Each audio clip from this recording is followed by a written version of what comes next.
Johnny Manziel was successful beyond his wildest dreams. He became an Aggie football legend. And he had the coolest nickname in the world, Johnny Football. He won a Heisman Trophy his freshman year. And then he became a first-round NFL draft pick. Amazing. But fast forward just a couple of years, and Johnny, by his own telling, was sitting alone with a weapon pointed at his head, held by his own hand, because he had lost sight of why he wanted to live. In fact, in his own telling, he says he had lost any sense of purpose and meaning for his life. Now, if you've seen the new Netflix documentary that outlines the rise and fall of Johnny Manziel, then you know that it is a sad and timely story. Because Johnny is not alone in wondering what purpose there is for his existence. As I shared with you last week when we started this new series, there are millions of men around the world right now who are wrestling with fundamentally the same question. They have lost any vision of what it means to live a meaningful life as a man in this world. No, they have not played the Cleveland Browns. They have not been the quarterback for the Cleveland Browns and personally beat Alabama in Tuscaloosa. But they can relate to the journey in some way that Johnny has been on. And that's why we started this series.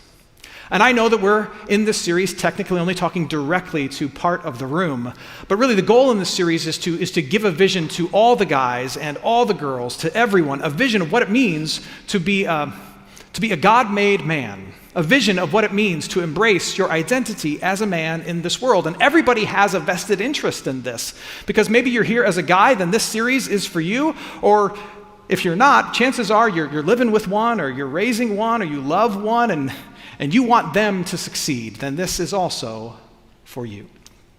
And so last week we started by outlining 5 marks of a biblical masculine identity. And the first we said was this: you could call it faith. A God-made man is a man who is deeply reliant on Jesus. And today, the second mark that we're talking about is health, you could say. A God-made man is a man who is keenly aware of the baggage that he carries, and he owns it.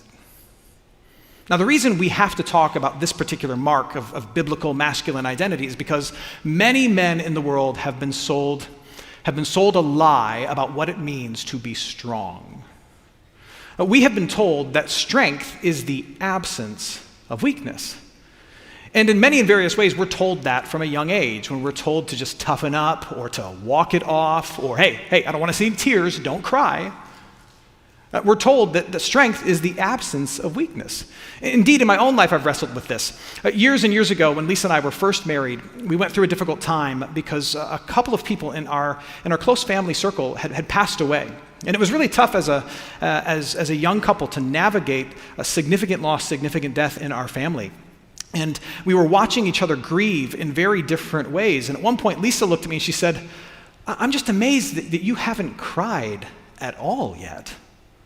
How do you get through this and you don't shed a tear?" And so I just shared with her that I had a tactic. My tactic was to take all of my pain and just push it way, way, way down deep inside.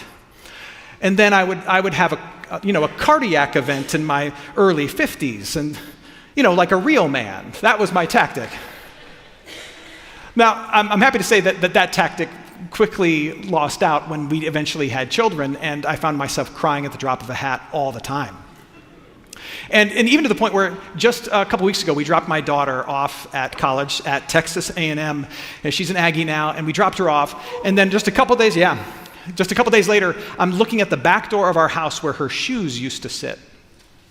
And I looked at that back door where the shoes used to sit, and all of a sudden I could feel like these tears like welling up within me. And then I'm in the middle of the living room, bent over with my hands on my knees going,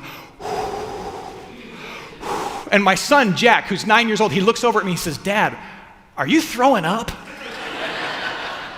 And I'm like, "No, I'm trying to deal with my emotions like a healthy male adult." We are told that strength is the absence of weakness. And then we wrestle with what to do with our weakness the rest of our lives. But that idea that strength is the absence of weakness couldn't be further from the biblical worldview, from the way the scriptures outline this. The scriptures tell us that strength is not the absence of weakness, but strength is admitting and recognizing and confessing your weakness. That is what strength is in a scriptural sense. It is admitting and confessing your weakness. Look again at Jesus' exchange with the Pharisees, the religious leaders of his day. Look again at what Jesus says here. Matthew 23, verse 26. He says, you clean the outside of the cup and the plate. In other words, your external life is all put together. You follow the rules. You live a life of success, right? You live perfectly in so many ways. But the inside, they are full of greed and self-indulgence. You haven't dealt with any of the issues below the surface. Therefore, you are a blind religious leader. You're a blind Pharisee. First, clean the inside of the cup and the dish and the plate. Deal with the real issue in the heart and the mind, that the outside may also be clean. Jesus calls outer purity with inner rot hypocrisy. Outer performance with inner issues is hypocrisy. And yet, for so many men, that's actually the picture of strength that we've been sold. Yeah, you got a lot of stuff going on the inside. Don't deal with that. Don't tell anybody that. Hide all that. Overcome all that. And just project an image of strength to the rest of the world. Our idea of strength has been performative. Just project strength to the rest of the world. And yet Jesus says, if that's how you're coping with things, if that's how you're going through life, you are the worst kind of hypocrite. If you've got inner issues, but outer performance where you look like you got it all put together, man, you are messing it all up, according to Jesus. And then look at what he says in Matthew chapter 5 in the Sermon on the Mount. Look at what Jesus says. Chapter 5, verse 3, Jesus says, blessed are the poor in spirit, the humble heart, for theirs is the kingdom of heaven. Jesus is saying those who know their weakness, those who know their issues, their hurts, and their hang-ups, who know even their moral bankruptcy, those are the people who are ripe and ready to receive all the blessings of God. They are really the strong ones who are in touch with all the weakness, hurts, issues, and struggles that they have. In the kingdom of heaven, in the Christian faith, in God's economy, strength is not the absence of weakness. Real strength is recognizing, acknowledging, and owning your weakness. Now, this impulse to hide what is hurting or wrecked or wrong in us is nothing new.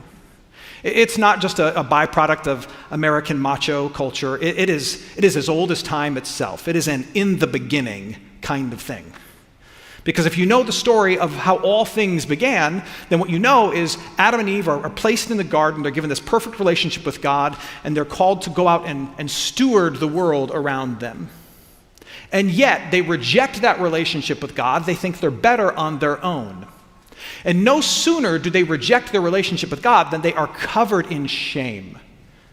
They are covered in shame. And they recognize the distance between them and the divine. And they recognize the difference as well between them and God. And so their impulse is to then run and hide. They are full of shame for having ruined this relationship with God and rebelled against him, that they run and hide. Look at Genesis chapter 3, verses 8 and 10. This is actually how it played out. They, Adam and Eve, heard the sound of the Lord God walking in the garden in the cool of the day. And the man and his wife hid themselves from the presence of the Lord. Adam said, I heard the sound of you, God, in the garden, and I was afraid. And what does he do? He hides. He doesn't want the Lord to see his weakness. He doesn't want to feel shame. He doesn't want to be seen as one who is married. And guys, I just want to tell you that impulse has been reverberating. That same choice has been repeated billions and billions and billions of times since that first moment. that one of the chief temptations of man is to hide what is weak and what is hurting and what is wrong. And it is a sin that we have inherited from Adam. Our impulse is to hide what is weak, what is hurting, and what is wrong.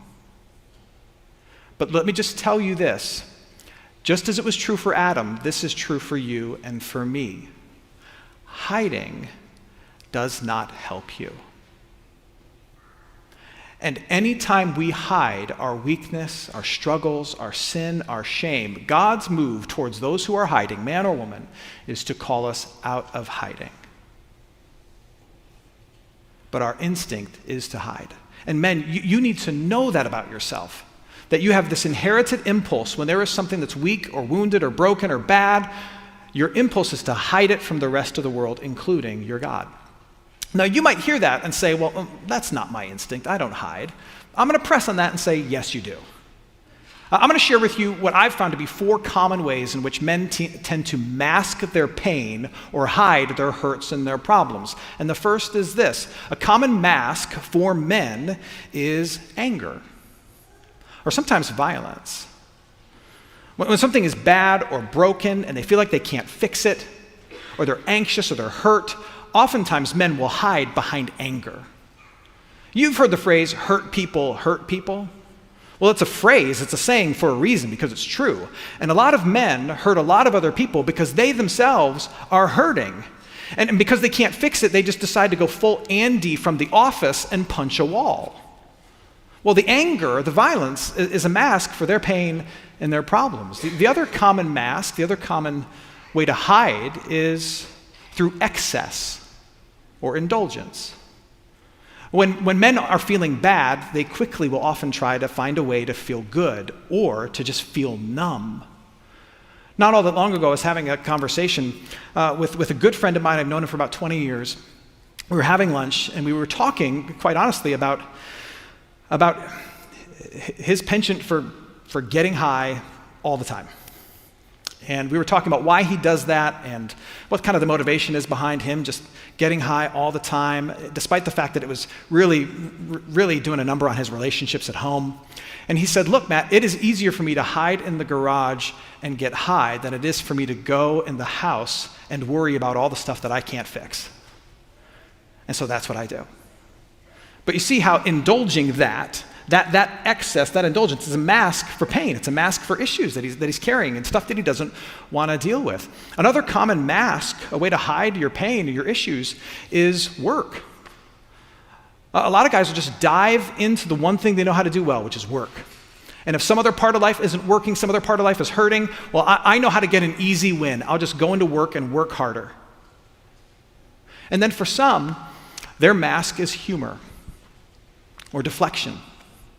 And humor is a way to try and regain some sense of control. If something is bad and broken or hurt and has you upset, but you can't immediately fix it, at least if you can know enough to laugh about it, you feel as though you're not entirely owned by it. These are ways in which we hide. And so, moment of transparency and honesty as guys, look at that list. What is the common mask for you? What is the common way in which you hide? Is it anger? Is it excess? Is it work? Is it humor? You need to know this impulse that you have. What is the common mask for you? Now, as I say these things, I recognize that some of us, because you're a guy and I'm a guy and I can know one when I see one, I know that as we talk about this, you start to get nervous.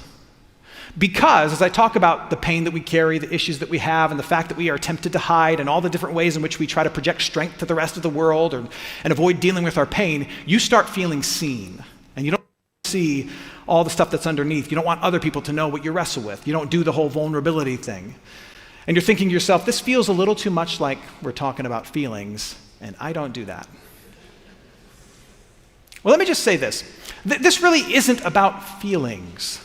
This is about freedom. This is about freedom.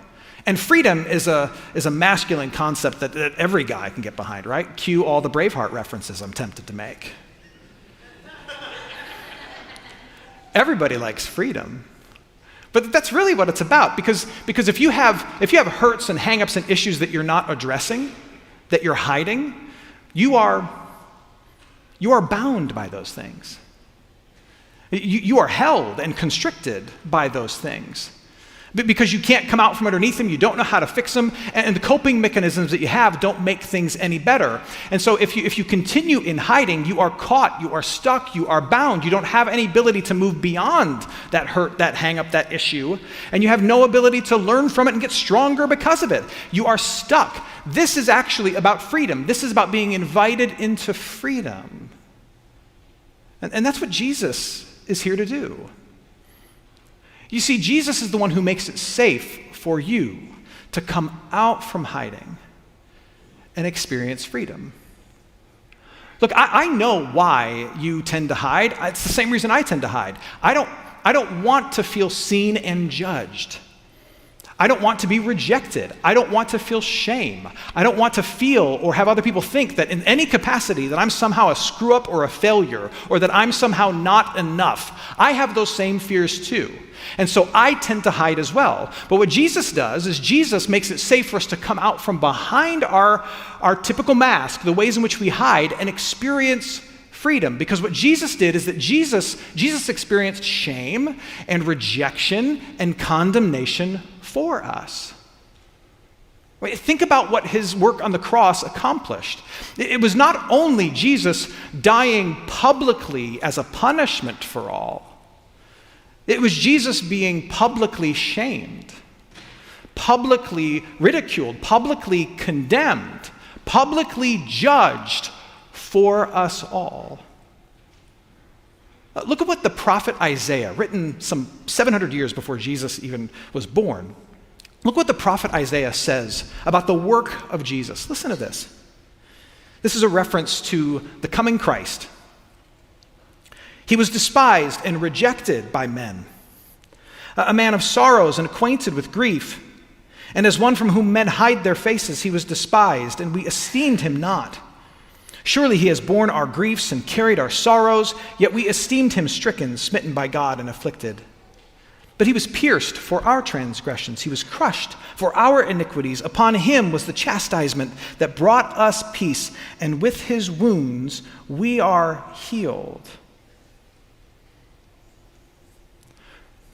The pains, the pathologies, the problems, the wounds, the fears that we carry, ultimately, in the grand scheme of things, are the result of sin. Either our own sin, or someone else's sin against us, or just the fact that we live in a world that's broken by sin. And as a result, all the things that were temporary, they do bring with them some level of shame and embarrassment. But listen to the words of the prophet. What Jesus has done is he has come and he has been despised for you. He has been rejected for you. He has been publicly shamed and condemned, judged for you.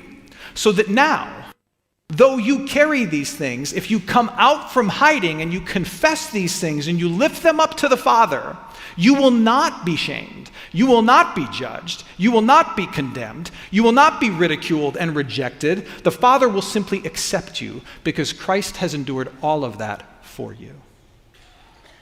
And so in Jesus Christ, though you're tempted to hide from God, you can come out from hiding and be accepted by the one who matters most. And that's freedom. You don't have to hide from him.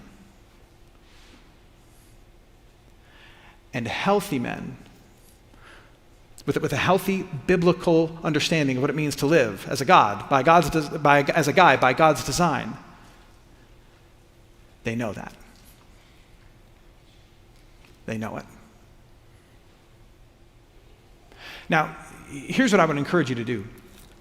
What I would encourage you to do is to step into this dynamic, into this life of health, of recognizing you carry baggage and that you are free to step out from the ways in which you want to hide and hand those things to God and hand those to others. And so the healthy habit I would encourage you, men, to embrace is this, is to name the things that you carry and to share the things that you carry. To name the baggage, the hurt, the fear, the wound, the hang up, the perpetual sin, whatever it is, whatever you're tempted to hide, to name that thing and then to share it with somebody else. And the thing that might take the most time is honestly just naming it. Because guys, we are so good at not only hiding what we're dealing with from others, but confusing ourselves. And so it might take you a while to really name what the core issue is. Why am I so angry? Why am I indulging in this thing? Why do I feel this desire to just feel good or be numb? Why am I diving so much into work? What am I hiding from? What am I running from? What's the core issue? What's going on the inside of the cup and the dish? It might take some real prayer and some real wrestling to figure out or to be honest with yourself about what the root issue is. But you gotta name it. But then once you name it, once you know what it is, you share it. Yes, in prayer and in worship with your God, who because of Christ will accept you and not condemn you. But you also need to share it with other people. Not anybody. The right people, safe people. You need to name it and share it with a friend, share it with a pastor, share it with your spouse, of course. Share it with the one sibling that you like and can stand. Share it with somebody. And it's not because, this friend, this pastor, this friend, this sibling is going to fix it for you. That's not what they're there for. The transformation doesn't come from you sharing the thing that you're tempted to hide with somebody else and them fixing it. The transformation simply comes from this: you sharing that thing, being seen as one who carries with and wrestles that thing, and not being rejected for that thing. And that simple act of naming it and sharing it and being seen as one who struggles with it, but not being rejected by someone that you love, that right there is one of the most powerful forces in the world. One of the most transformative things that you can experience, men, is this: is confessing to somebody else the mess of a man that you are, and yet having that person still love and respect you as a man despite that mess. That is a life-changing experience. And so what you need is to not only name it, but you need to share it with somebody else and experience the transforming power of them not rejecting you. And the transformation comes when you experience that this way through Jesus Christ, and when you experience it this way with other people. So for the guys in the room, my homework for you is this. My homework is for you to answer this very simple question: who? As I go through this week and I name the stuff that I'm dealing with that I am so tempted to hide from other people, once I've named it, who can I share it with? Who? My wife? My buddy from college who gets me, like never judges me, gets me, will speak truth to me, but gets me, loves me? Do I need to call my church and sit down with my pastor and say, hey, I got some stuff I got to share. I need somebody who can listen and not judge. Okay, let's do it. Just answer that question. Who?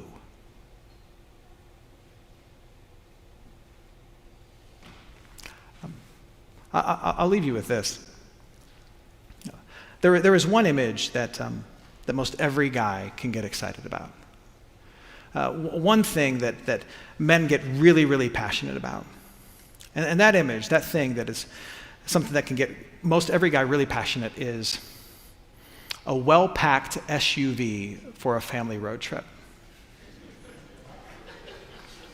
There are a few things that can get men really, really excited and really passionate than taking all the suitcases, the cooler, all the bags, and getting them to fit perfectly Tetris style in the back of the family SUV. And not only get them to fit perfectly, but arrange it in such a way that an hour later when you stop at Buc-ee's and you open the hatch, nothing falls out. And you have quick access to the things you might need along the way. Guys will stop and stare at a job well done, packing the family car, and they will have their arms crossed, and they'll stare at that, and they'll have conversation with ours. They'll be like, so Bobby, tell me, what was your strategy here? I see that you went with suitcases first and coolers second. Tell me what you were thinking there. The wheels on the roller bag, wheels out or wheels in? Wheels out, really? You're not worried about it hitting the back of the door when you put it? Man, you're a pro. Guys get really excited about this. So guys, let me just share with you a pro tip as one who's gone on a lot of family journeys. Let me share you a pro tip.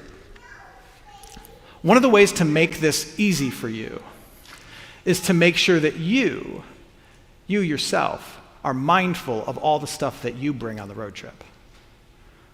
There's going to be a ton of stuff to carry, but it is easier for you to care for the needs of others if you yourself travel light. You may not be able to do all this for yourself. You might be like, I don't know about all this stuff, talking about my hurts and my hang-ups and sharing them with other people and coming out from hiding. Oh, this feels too touchy-feely for me. You may not be able to get behind this idea for yourself, but I would encourage you to get behind this idea for the people that you love, who have to journey with you, whom you've been called to care for. If you can't do it for yourself, do it for them. And the best way for you to care for them as you journey with them is to make sure that you travel light and you don't add any extra stuff, so far as you can help it, any extra complication to all the stuff that you and yours have to journey with. And that's what Jesus is inviting you into a life of freedom where you can travel more lightly. But it involves a redefining of what it means to be strong. Strength is not the absence of weakness. Strength is confessing and admitting your weaknesses, naming those things, coming out from hiding, and sharing formed as you are accepted despite what you carry, and experiencing the power of being able to then take those things and leave them in the driveway as you and the ones you love the road. Healthy men who understand their biblical, God-given identity are men who know their baggage and they own it, and they experience the freedom of no longer hiding, but of letting go of it. Amen.